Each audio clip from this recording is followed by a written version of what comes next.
Hi class, and welcome back to module number 2. And we're still talking about soils in this module. Now we talked a lot about soil properties, what soil is, what it does, why it's important. But now we're going to move into soil testing and interpreting the results of the soil test. Now you may think, why do I need to do a soil test? Well, what soil testing will do, it will provide you with a baseline or give you the information you need so that you can treat your soil to make your plants flourish and grow even better and stronger as you add amendments to the soil. Soil testing will tell you what you have and what you need to do. And regular soil testing, it'll give you a history of your soil. So over time, your soil is going to change as you grow plants in it, as you add things to it, amendments and such, or nature may make changes to it, such as flooding and drought. This can change your soil. And by regularly testing, you'll have a history and you'll see how these different things affect your soil. And you'll always have a picture of what's below your plants, what the roots are seeing, and what you need to do to make it a happier environment for them. Now there are home soil testing kits that are available, and some of them are pretty good, some of them are a waste of money.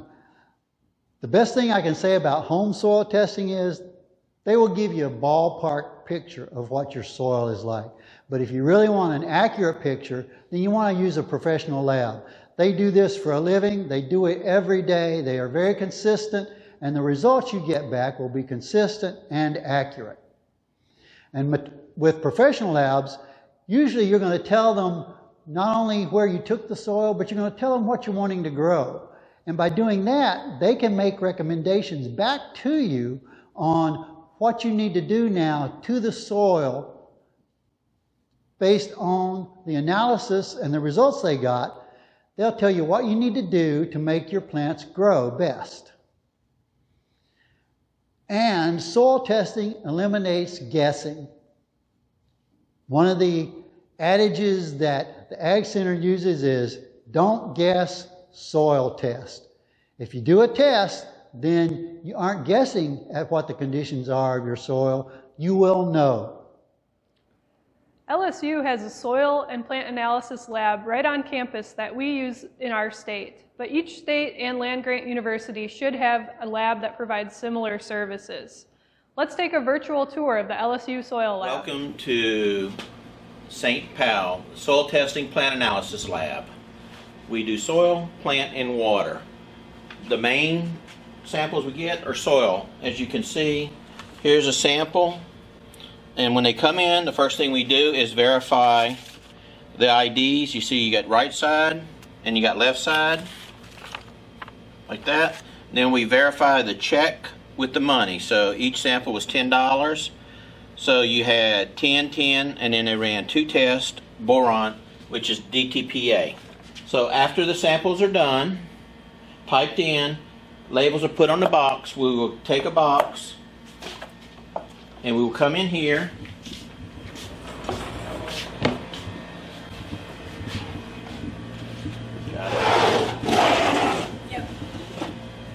These are trays that we dry in. So we'll put the sample in here. We're going to put the box with the label on it so we have a good cross reference. So we know this is 1 to 6 and each 10 has a number on it. It's stamped in it. We will put them in the oven here and we will dry at a low temperature. It's not that high. You don't want to get too high because you will change up the soil chemistry. This is an overnight process. We dry the samples no matter how dry or wet they are, and once they're dry, we come in the next morning, and to start, we take them out. We're going to grind them. This is our soil grinder. And these are porcelain plates. This one moves, this one's stationary. So you're going from chunks to talcum powder. We can control how fine we want it. So this is, we'll go from this to this. So after we grind, we'll move back into here, and we have like a tray right here. This one is 36 samples. If you notice, we have the yellow tape all the way around. That is called a QC. We run it every 30 samples to quantify our data. So if you notice, 30's here, and then this is 36, so we're going to have 2. So by having this, we can verify that the weight was correct, the solution that was added, because each test is a different solution.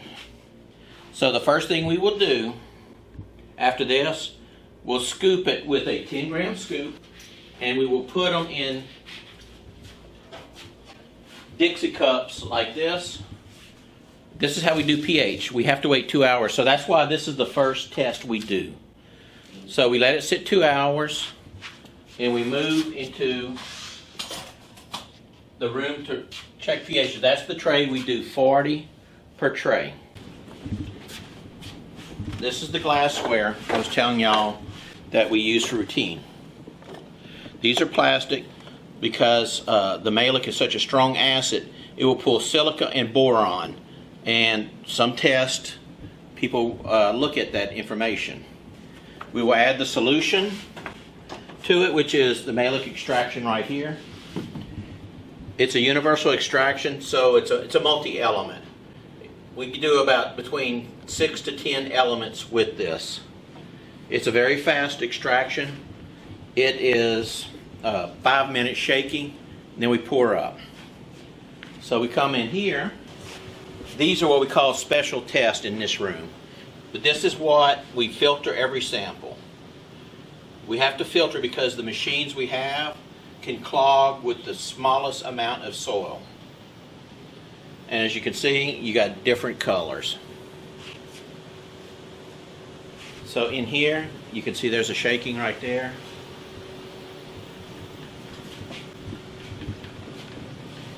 That is used to agitate that the soil will get the solution needed for every part of it. Now this is the pH machine I was telling you about. What we'll do is we'll put the tray on, and if you notice, we have 2 electrodes. Let's see.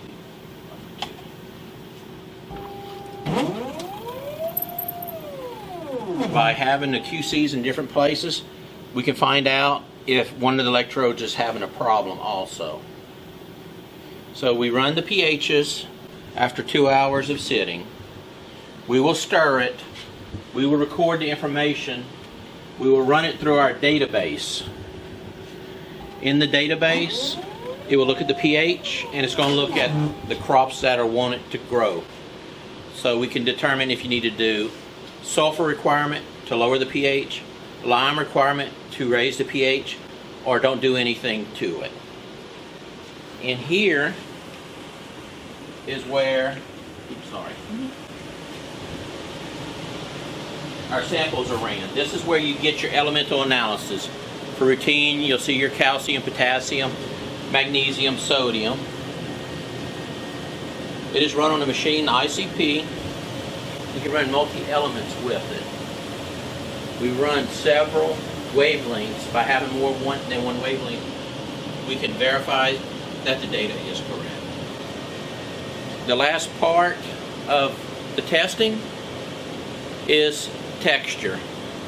What is, you just put soil between your fingers, you feel it, and from that we will tell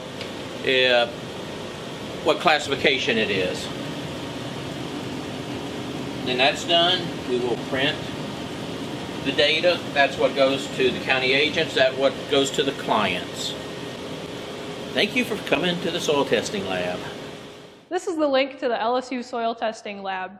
You can also find it by Googling LSU Soil Testing Lab, and it should come up right away. On this website, there are testing forms, the fee schedule and how much each test costs, and instructions for submitting a sample. The lab offers soil analysis, plant tissue analysis, irrigation, and pond water analysis. The routine soil test is the one that most home gardeners will choose. It will include the pH and levels of phosphorus, potassium, calcium, magnesium, sodium, sulfur, copper, and zinc. It will also provide a lime sulfur requirement if there is one, fertilizer requirements, and the soil's texture. Additional tests that you can request include soil organic matter, aluminum, salts, manganese, iron, copper, and zinc, total nitrogen, total carbon, and a combo of total nitrogen and carbon. Nitrogen is not a part of the routine soil testing because it is so transient in the soil.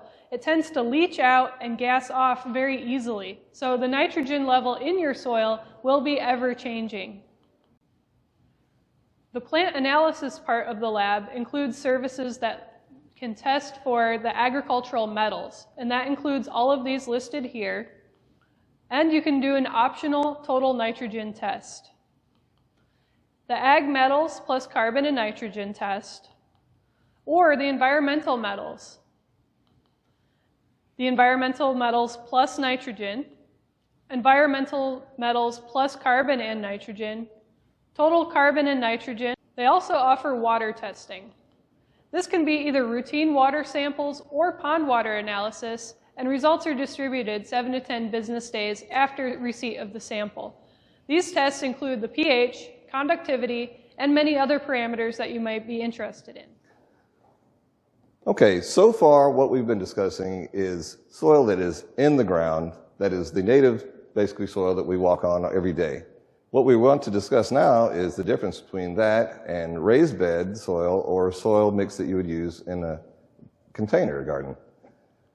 Like I said, what we've been discussing so far is just the regular soil that's native wherever you live. If you were going to go out and plant a garden in your yard, everything that we've talked about so far would apply.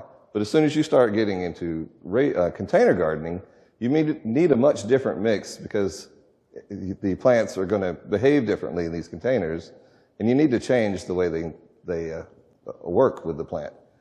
A potting mix is, or a potting, you can call it potting mix, potting soil, soilless mix, container mix, there's all different names for these things, are a combination of various materials formulated specifically for growing plants in containers and contains less than 20% mineral elements. So whereas before in a native soil, you'd traditionally see 45% of the mineral, we're only going to get 20% of the mineral components in a potting mix.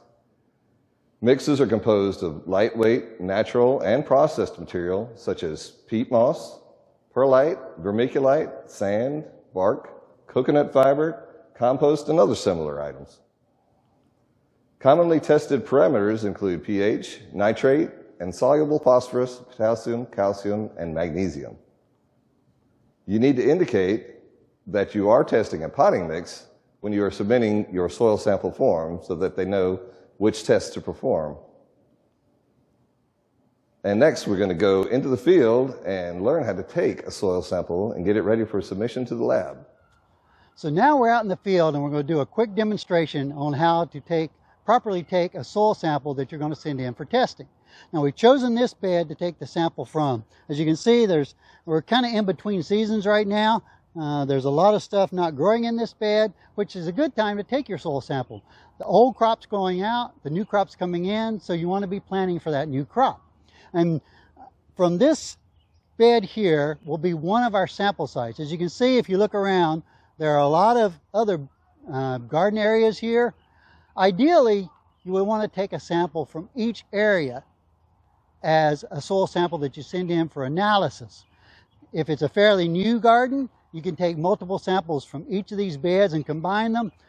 But for the most accuracy, you would want to take samples from each bed as a single soil sample that goes in for analysis. So I got my trowel, I got my clean bucket to mix my aliquots of soil in. So now we're going to show you essentially how you would take a soil sample. So now this is a good area to talk about because we started out saying you want to remove any mulch or any plant material from the surface before you take your sample. So here we got a nice layer of pine needle mulch, but we don't want that to be part of our soil sample. So we're going to remove an area and make it nice and clean. Now, remember, we don't want to take a sample like this. That would give us no information that's useful at all. So what we want to do is go down like this and take a deep sample. Now, an easy way to do that is to go ahead and dig yourself a small hole like this. Now, when I go down like this and pull it out, there I have my 2-inch thick slice of soil that goes, that's probably 5 or 6 inches deep. So that will be my first aliquot that I put into the bucket. Now we're going to take samples from, let's say maybe 9 other spots in this garden for testing. Okay, so now we've taken samples from several locations in this bed. And as you can see, there's quite a bit of soil in here. And so we're going to mix that thoroughly. And we're not going to send all of this to the soils lab. That's way too much, plus we're taking too much from our garden. So we're going to mix it, and then we're going to walk over and show you how to fill out the form and load it up for shipping to the soils lab. So here is the typical soil sample box that you'll get for the LSU Ag Center. Most labs will have something similar to this that you can get, or like we said, you can pack it up yourself in your own box and send it off. So when you first get this, you'll open it up, and inside you'll find soil sample bags, instructions on how to take a soil sample,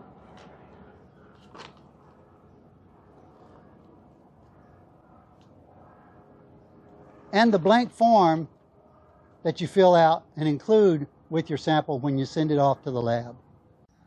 When you fill out your soil test request form, it's important to put your contact information accurately, include your telephone and email address so that the results can be sent back to you.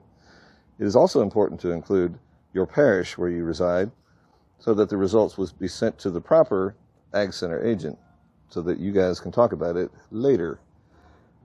When you're identifying the samples, pick a name that is one that you will recognize, not just when you get the results back, but possibly a couple of years later if you're looking back over the results. Include what you plan to grow in each section. In the first bed, we are going to be growing roses. And in the vegetable bed, we're looking to grow some okra. You can either name it specifically, or if you look on the back of the form, you can see that things are divided into groups. And these groups are depending on how heavy of feeders they are. So our okra is actually here in group 3. So we could either put okra or we could put group 3. And the last thing we're going to want to do is include our check or money order. We can actually put credit card information, include the check, and the price is basically included right here. So it's $10 per sample plus the $6 shipping fee. Any additional samples you do beyond 3, just add $10 more to the sample. So now here we are. We filled out our form with the information that we need to send to the test lab, and we're going to take out our soil sample to put in the bag to send for analysis.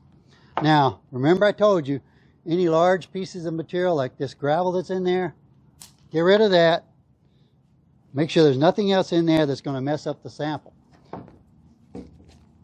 Take your bag. First thing you want to do is put the label on it.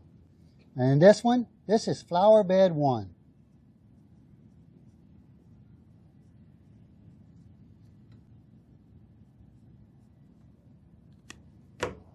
Now take that bag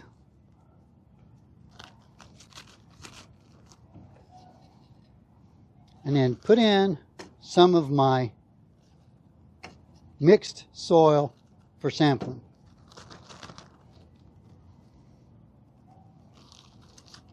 They won't need a lot of soil at the lab for testing, so filling the bag about that full will be more than enough for what they want to do. And as you can see, each of the kits comes with 3 bags. Each bag is for a separate sample to be sent.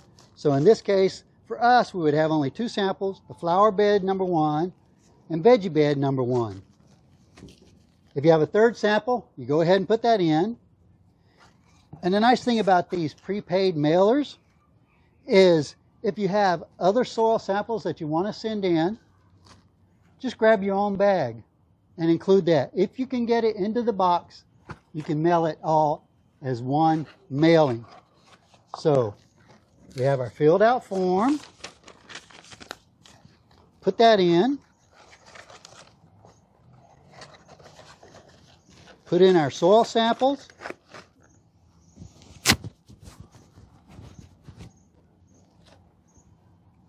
And make sure you include the check for payment. Put all that in, seal it up. This is ready to drop into the post office or into any mailbox. Soil sample results. What do they mean? Let's cover pH first. The pH will come back on your soil sample results as either very low, low, optimum, high, or very high. If your test results come back as low or high, slightly acidic, or too basic for your particular crop, it will probably do okay. But corrective measures may need to be taken to get that pH back in the ideal range. If your results say that the pH is very low or very high, meaning that it's broadly outside of the preferred range of your crop, the crop will probably show effects, and measures should absolutely be taken to correct the pH. Let's look at some of the nutrient test results and what they mean. Nutrients will also be indicated if they are very low, low, medium, high, or very high. Very low means that less than 50% of the crop yield potential or aesthetic value is expected without the addition of more of that nutrient to the soil.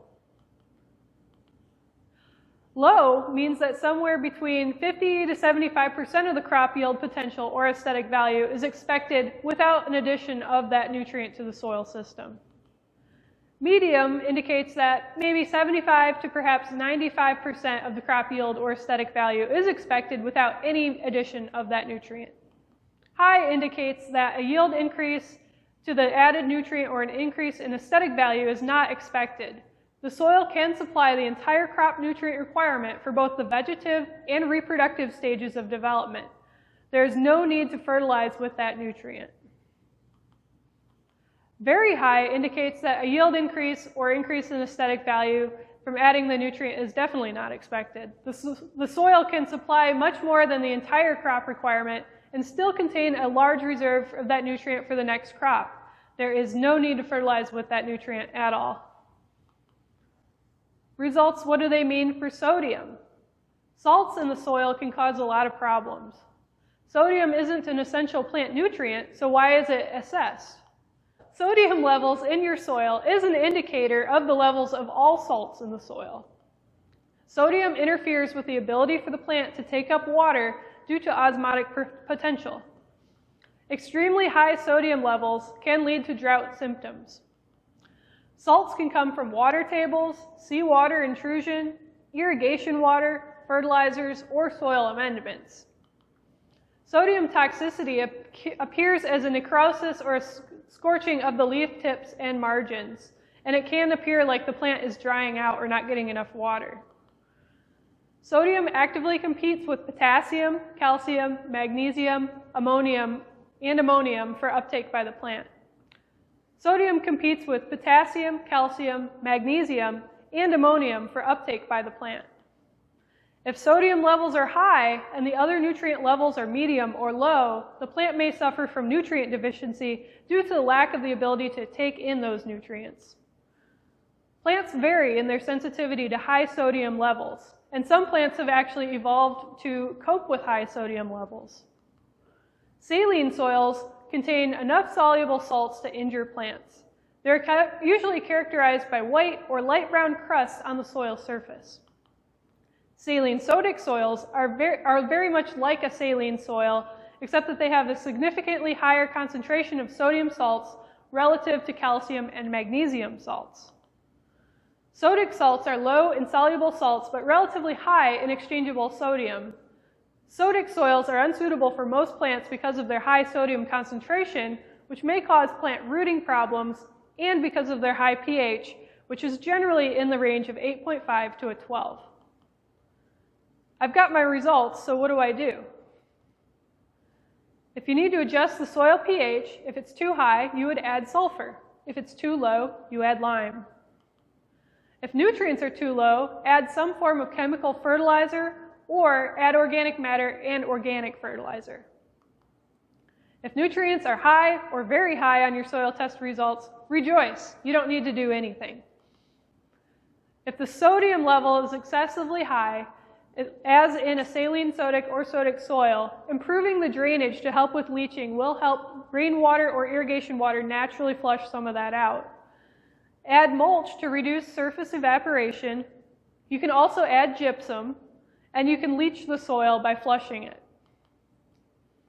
Here's a good chart that indicates how to augment the pH if you need to raise the pH for a 1,000 square foot garden. You could also kind of do the math and figure this out for your own garden space if you took its measurements and figured out the pH range. This chart is about lowering the pH and is also for a 1,000 square foot space, and you could also apply this to your own garden. Another soil problem that a lot of people are concerned about is lead. If you live in an old industrial area or even old areas where lead paint used to be the common paint that houses was on houses, you may have a problem with lead in the soil. However, the LSU Soils Lab no longer tests for lead. Now, if you want to know about lead, what you're going to have to do is send it out to a private lab and get it tested for lead. The one that we use is Caligari Environmental Center. That's one that I've talked to, and they sent me this following sample of what they will do, the parameters for testing, and what we're going to get back. At the Caligari, they have an extensive list of elements that they will test for. The main one that you would be interested in is lead and cadmium. Both of those were contained in a lot of old paints, and so they may be in your soil. And in New Orleans area, usually the soil does contain some levels of lead. One thing they will not test for at Caligari is mercury. Currently, the cost of having a sample tested is $20. They only need about a half a cup of soil. So to do that, you want to take a soil sample, similar to what you did for taking a soil sample for sending to the regular soils lab. You want to mix it up, put the sample into a plastic bag, put a date on it and a time and the location of where you collected it from. When you send your sample, you'll get back the results from Caligari that tells you the levels of lead in your soil. One thing they will not do is they will not give you recommendations on whether you should grow anything in the soil or not. That requires a whole different expert. All they do is measure and give you the results. The DEQ or the EPA is the place you want to go to get recommendations. Once you've gotten the results, you can locate on their websites or even contact them with the levels of lead that you have in your soil. They will give you the recommendations on whether you should or should not grow anything in it. And with the Caligari lab, you can mail to them, you can write to them, but the easiest way is to email the director himself. That contact information is provided here for you if you want to do lead testing on your soil.